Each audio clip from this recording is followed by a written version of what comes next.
Il y a 1000 raisons de démissionner. Tu ne t'entends pas avec tes collègues, avec ton chef, tu n'aimes pas le contenu de ton travail. Et parmi toutes ces raisons, il y en a une qui nous intéresse et qu'on va aborder dans cette vidéo, c'est démissionner pour créer son entreprise. Et bonne nouvelle, pour démissionner, tu n'as pas besoin de l'accord de ton employeur. Évidemment, tu peux décider unilatéralement de quitter ton entreprise. Dans cette vidéo, je vais t'expliquer le fonctionnement d'une démission et les étapes à respecter. Et je vais également te parler d'un dispositif appelé démission reconversion qui te permet de toucher le chômage à l'issue d'une démission.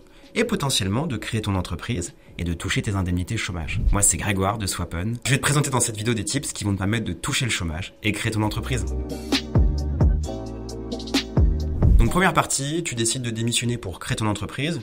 Quelles sont les différentes étapes? Ça coule de source. La première étape, c'est d'annoncer à ton employeur ta démission. Et là, contrairement à une idée reçue, tu peux l'annoncer oralement. Tu peux simplement dire à ton employeur: je me barre. Cela veut dire que tu n'es pas obligé de formaliser ta démission par une lettre écrite. Évidemment, pour éviter tout litige, c'est fortement conseillé d'envoyer une lettre de démission en recommandé avec accusé de réception ou de la transmettre en main propre et de la faire signer par ton employeur avec la mention « remise en main propre contre décharge ». Et l'avantage d'obtenir un document signé, c'est que ça évite toute remise en cause de la légitimité de ta parole et de ta démission. Sache que ton employeur ne peut pas légalement refuser ta démission. Il est obligé de l'accepter. C'est ton droit en tant que salarié et tu peux faire valoir ce droit à tout moment dans ta carrière. Par contre, réfléchis bien avant de présenter ta lettre de démission puisqu'un salarié démissionnaire ne peut se rétracter. Quand tu présentes ta démission, c'est clairement définitif. L'exception, c'est uniquement si l'employeur accepte une rétractation de ta part. Donc maintenant que tu as transmis ta lettre de démission à ton employeur, qu'il a accusé réception de cette lettre de démission, prochaine étape, tu dois respecter ton préavis. Et oui, tu ne peux pas partir du jour au lendemain. Sinon, c'est un abandon de poste. C'est une autre procédure que je te déconseille pour différentes raisons.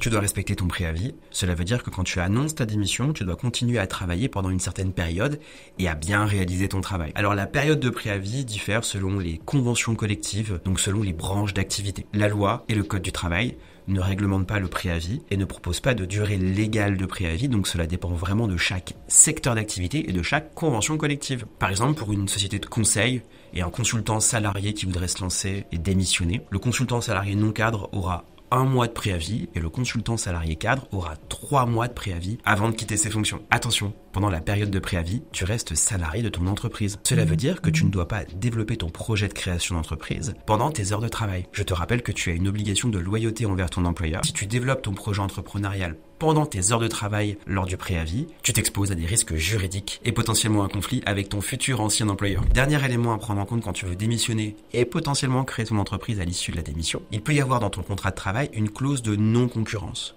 Une clause de non-concurrence, c'est un élément qui t'interdit d'exercer une activité professionnelle qui va concurrencer ton employeur actuel. Et cette clause, elle doit être limitée dans le temps et dans l'espace. Ça veut dire qu'elle doit avoir une échéance et qu'elle doit correspondre à une zone géographique donnée. Sinon, ça serait beaucoup trop restrictif, ça t'empêcherait de concurrencer ton employeur partout dans le monde. Cette clause de non-concurrence, pour qu'elle soit valable, elle doit avoir une contrepartie financière. On doit, entre guillemets, t'indemniser financièrement pour t'éviter de concurrencer ton employeur actuel. Si tu as une clause de non-concurrence, attention à ne pas créer une entreprise qui viendra concurrencer ton futur ex-employeur en reprenant le même produit, la même cible commerciale et les mêmes éléments marketing. Cela pourrait réellement mettre en péril ton projet de création. Ou alors, tu décides de créer dans une autre zone géographique où tu attends la fin de ta clause de non-concurrence. Là, je t'expliquais un premier schéma qui consiste à démissionner directement auprès de ton employeur et ensuite de lancer un projet de création d'entreprise. Ce schéma-là ne te donne pas accès au chômage, ne permet pas de t'inscrire à France Travail et de toucher tes indemnités chômage mensuelles. Alors que le dispositif de la démission reconversion te permet de t'inscrire à France Travail et de percevoir ton indemnité chômage mensuelle. Tout à l'heure, quand je te disais que l'abandon de poste était déconseillé, c'est pour cette raison. L'abandon de poste ne permet pas de bénéficier du dispositif de la démission reconversion. Maintenant, on a la solution pour toucher le chômage tout en démissionnant. Et ça, c'est vraiment un coup de pouce qui permet de te lancer dans ton projet de création. Pour rappel, pour quitter ton entreprise, soit c'est toi qui quittes ton entreprise via une démission, soit tu négocies une rupture conventionnelle ou tu subis un licenciement de la part de ton employeur. Mais si ton employeur est fermé à la rupture conventionnelle, t'as pas beaucoup de solutions pour toucher le chômage et en parallèle créer ton entreprise. La démission reconversion, c'est la solution qui permet de résoudre ce problème. Donc maintenant, pour définir la démission reconversion, ce que tu dois retenir, c'est que tout salarié qui bénéficie de 5 ans d'expérience professionnelle et d'activité continue en CDI ou en CDD, est éligible à la démission reconversion. Tout simplement, tu dois retenir que tout salarié qui a exercé 5 ans d'activité professionnelle continue, que ce soit en CDI ou en CDD, est éligible à la démission reconversion. Évidemment, pour pouvoir en bénéficier, il faut respecter une procédure en 4 étapes et on va voir ceci ensemble. Première étape, tu dois solliciter un conseiller en évolution professionnelle avant de démissionner. Surtout, ne démissionne pas pour engager la procédure puisque la démission intervient après. Donc j'espère vraiment que tu es en train de regarder cette vidéo avant d'avoir démissionné. Tu trouveras des conseillers en évolution professionnelle dans chaque région, soit en sollicitant l'APEC, Cap Emploi ou un opérateur mandaté par l'État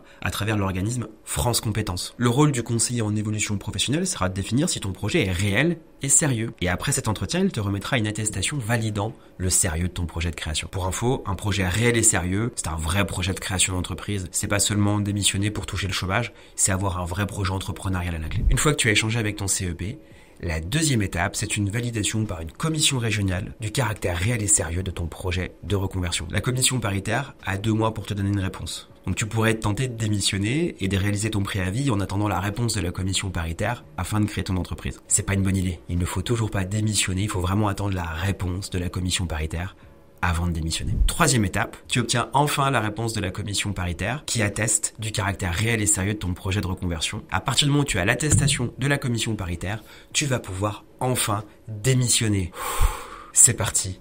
Là, tu vas lancer réellement ton projet de création. Avant de te présenter la 4e étape qui va te permettre de toucher de l'argent afin de créer ton entreprise, je voudrais te parler de Swap'n. Chez Swap'n, on est capable de t'accompagner dans toute ta phase de démission reconversion et généralement, les créateurs nous contactent avant d'avoir démissionné et veulent des informations quant au choix de la forme juridique et plus d'informations sur les étapes de la démission reconversion. Si tu penses démissionner ou tout simplement créer ton entreprise, chez Swap'n, on est là pour t'accompagner. Tu peux prendre un rendez-vous avec un de nos spécialistes en création d'entreprise. Pour cela, il te suffit de cliquer sur le lien en description et on pourra te conseiller et potentiellement te présenter la démission en reconversion. 4e étape, je te rappelle que tu as démissionné et potentiellement réalisé ton préavis. Tu vas pouvoir t'inscrire à France Travail. Pour rappel, France Travail, c'est le nouveau nom de Pôle emploi. N'oublie pas que tu as 6 mois pour t'inscrire à l'issue de la décision de la commission paritaire. Voilà, tu reçois l'attestation, tu as 6 mois pour t'inscrire, ne tarde pas. Et maintenant que tu es inscrit à France Travail, tu vas pouvoir bénéficier d'aides à la création d'entreprise. Ces aides, elles sont simples à comprendre.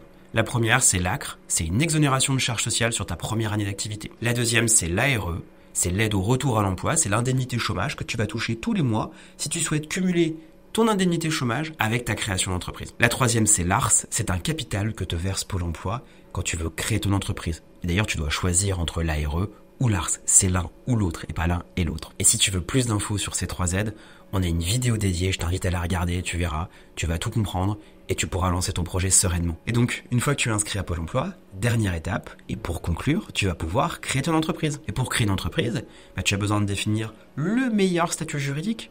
Peut-être une URL, peut-être une SASU, peut-être une micro-entreprise. Tu vas avoir besoin de réaliser des démarches administratives de création. Tu vas être perdu quant au choix des régimes fiscaux et sociaux. Bref, t'as plein de questions à te poser. Comme je te l'ai dit, il y a 1000 raisons de démissionner. Il y a également 1000 questions à se poser avant de créer son entreprise. Mais il y a une solution.